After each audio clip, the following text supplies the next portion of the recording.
Hindustan Aeronautics Limited (HAL) is set to aggressively pursue the licensed manufacturing contract for India's homegrown fifth-generation fighter jet, the Advanced Medium Combat Aircraft (AMCA), with production slated to begin around 2035.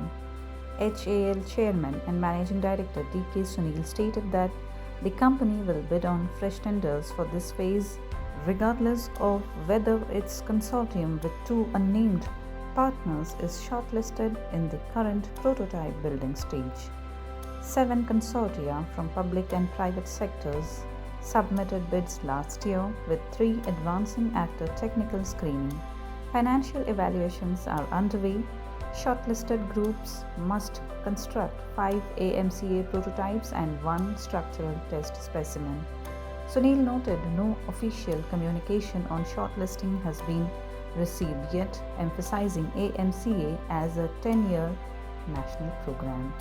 HAL's robust order book extends to 2032, with programs like LCA, MK2, IMRH and CATS entering production later, while civil platforms like Dhruv Entry add diversification. Meanwhile, HAL clarified 5 LCA Mk1A jets are fully ready for IAF delivery post-software upgrades. This move underscores India's push for indigenous stealth capabilities and broader industry participation in defense manufacturing.